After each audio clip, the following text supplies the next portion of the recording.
I empower students to become sustainability leaders through experiential and reflective learning, fostering agency and inclusivity in a student-centered environment that bridges theory with real-world action. Using gamification in teaching and learning consolidates my belief that experiential learning is better coupled with reflective learning to deepen understanding and foster meaningful change.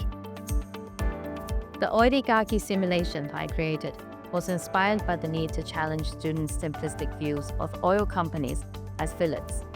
By assuming leadership roles in major oil companies, students needed to navigate oil demand data, market fluctuations, and geopolitical events while balancing shareholders' expectations. This immersive experience not only provided a realistic perspective, but also disrupted their preconceptions. Using generative AI in case studies also forced students to look for oversimplifications and biases, and particularly to identify gaps in the AI's analysis. This sharpened their ability to contextualize theory in real-world complexity, while fostering a healthy skepticism about AI's limitations. I feel my teaching has been effective in inspiring students to challenge assumptions, while giving them confidence to navigate complexity and the tools to drive systemic change. Ultimately, I'd like to see graduates who will not only lead sustainability initiatives, but also inspire collective action to address local and global sustainability challenges.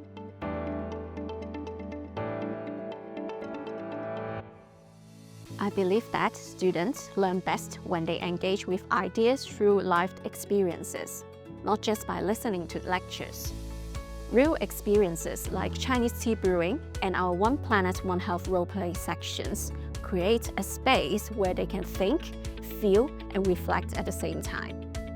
This takes them beyond passive learning and into thinking critically, navigating diverse perspectives, handling complexity with real maturity, and helps turn experience into lasting understanding. I've also seen how effectively enrichment programs with an intercultural focus can help students learn beyond the classroom and grow holistically.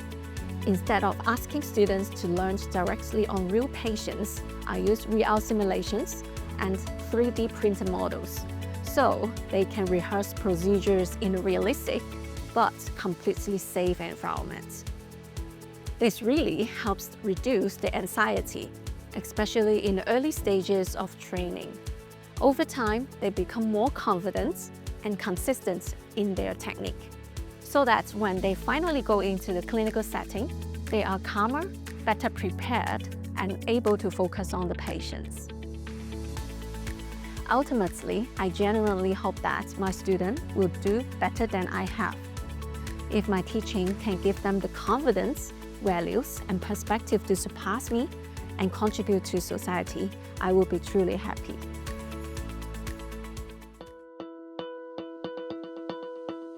My teaching philosophy essentially starts with my own experiences.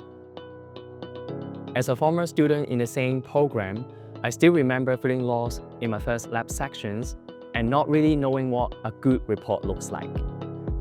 That experience led me to redesign both introductory and advanced labs with a simple pipeline. Short pre-lab videos so students know what will happen, focus briefing at the start, and debriefs using clear marking guidelines and examples so expectations are clear. In senior labs, students follow one integrated study across several weeks and finish with an oral presentation and a manuscript-style report. In their feedback, many students say the lab instructions are finally clear, that they understand how to structure a report, and that they felt like real fruit scientists rather than just following a recipe. As for AI, instead of asking students to produce an essay that AI could easily generate, they assess a short podcast summary to identify what is misleading, incomplete, or poorly justified, then review the argument using proper evidence, while disclosing any substantial use of AI tools. This enhances their core scientific skills, training them to check sources, spot overclaims, and explain why something is or is not acceptable. That way, students become able to see AI as something they should question and document rather than a shortcut they should hide. I hope these approaches help them feel that university learning is not just for passing exams, but genuinely preparing them for real-world problems and helping them grow into confident, independent food and nutrition scientists.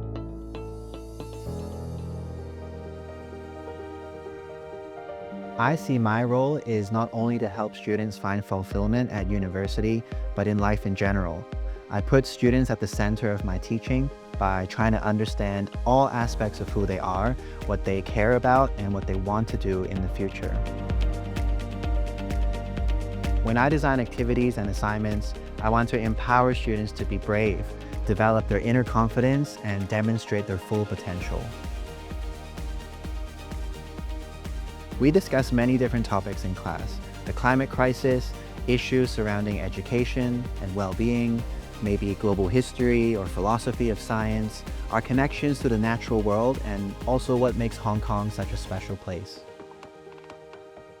I want them to know that having negative emotions and anxieties while at university is quite normal, and that as teachers, we will support them and guide them. Also, I hope to demonstrate the power of intellectual inquiry, as there's a vast resource of global scholarship and lots of communities that can teach us how to unpack and address the most difficult challenges of our time. All I've ever wanted to know about being human myself and finding meaning in my life, I get from my students. I always feel like I can't wait to see them in class. It is a voyage over the vast sea of knowledge that we journey on together, and I look forward even more to seeing how they will take their learning and make a positive difference in the world in the future. I see teaching as preparing students to design futures we cannot fully predict, by helping them understand cities as dynamic systems they will actively shape. My teaching is driven by the idea that students understand urban complexity best when they actively experiment with it. In my courses, we use immersive metaverse environments where students work with each other in real time, critique each other's ideas, and interact with digital models of cities. This environment fosters peer feedback and deeper engagement with urban systems through collaborative, interactive experiences. Given the rapid changes cities are undergoing through digital transformation and social shifts, I design courses where students can test how classical planning ideas perform in dynamic, real-world scenarios. Student-led discussions create a space where uncertainty becomes productive, encouraging diverse contributions through analytical, visual, technical, and collaborative approaches. One moment that has stayed with me was watching students debate how autonomous technologies might reshape neighborhood life. They were not repeating theory, but using it to reason about future possibilities. That shift from learning answers to asking better questions is exactly what planners must do. I'm especially proud that this learning environment has translated into real achievements. Students from our programs swept the top prizes in local competitions judged by industry leaders. If my students graduate seeing themselves as thoughtful changemakers in a rapidly evolving world, then my teaching has fulfilled its purpose.